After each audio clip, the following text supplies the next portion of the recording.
Uh, Hi everyone. So this is a brief demonstration of how to actually do the exam answer for Drumlin formation. It's always wise to support your answer with diagrams, and anyone who's had me as a teacher will know I like to break them down into 3 diagrams. In diagram 1, I would show the land with a large boulder sticking out of it, and here's the glacier travelling in that direction, and it's moving over the boulder. Now in diagram 2,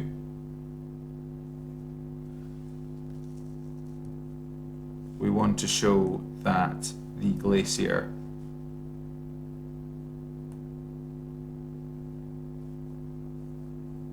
is retreating and that the boulder, which is still there in the ground, has been covered by a deposited layer of glacial till.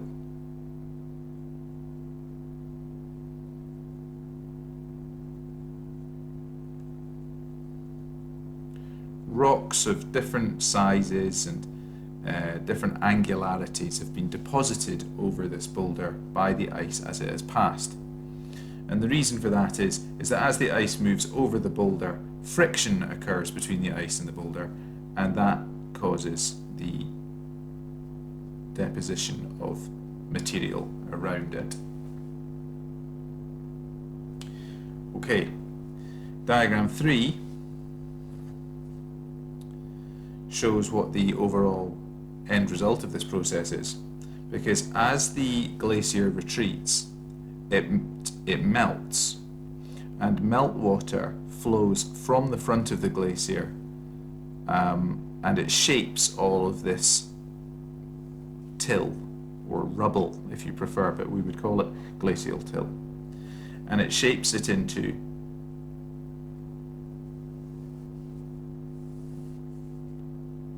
there's the pre-existing lump of rock in the ground which has caused this whole process to start. There's the shape of the drumlin, where the steep end is the end that the glacier came from, and the less steep end is the end that is shaped by the water melting and flowing around this pile of deposited material. And you can also indicate in this diagram that drumlins tend to occur in groupings known as swarms. So what are the key things to mention here? The glacier deposits till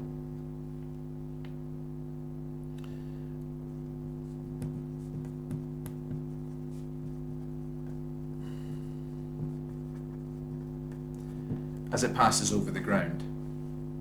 Now, I'm not going into quite the same detail as I have done just in my verbal description there, because I want to emphasize here how simple you can make this, and also because there are in fact 3 or even 4 different ways of explaining the formation of a drumlin, and I'm just keeping that in mind as I show you an answer that would receive marks here.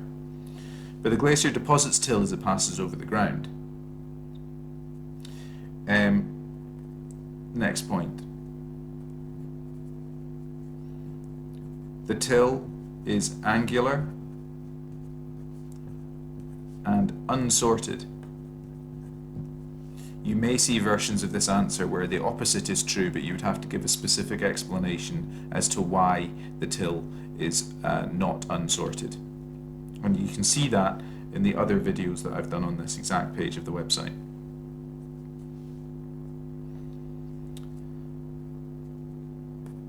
As the glacier, this is the really important bit, this is the bit where you get most of the marks. As the glacier retreats,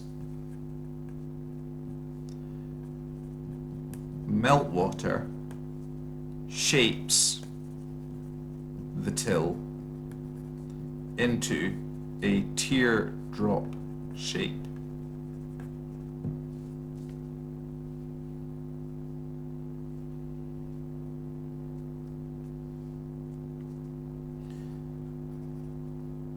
The teardrop shape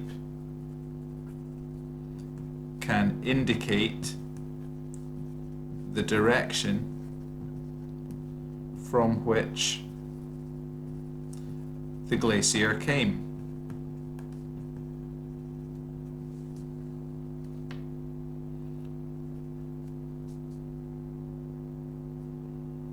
The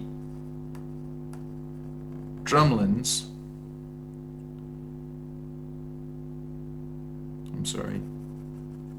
the teardrop shaped drumlins can occur in groups known as swarms.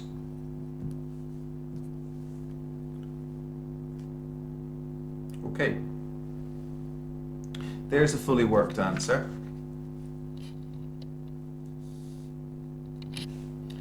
And you've seen how to do the 3 diagrams.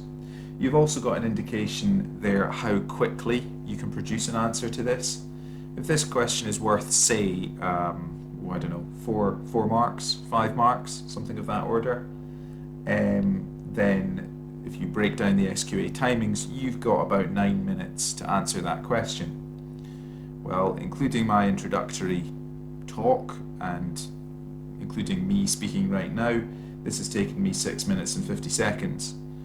I think you could easily bring down the answering time down around about 5 minutes, 4 minutes.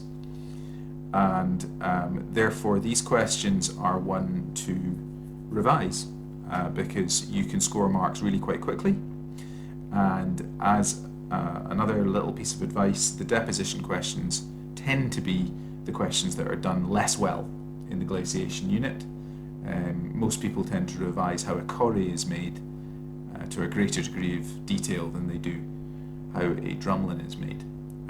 But a drumlin is only worth 4 or 5 marks, whereas a corrie is worth 8 or 9 or even 10 marks, and therefore there is less room for error in a drumlin question, and so it should actually receive more of your attention in revision, as should the other 2 depositional features, which I will do videos on.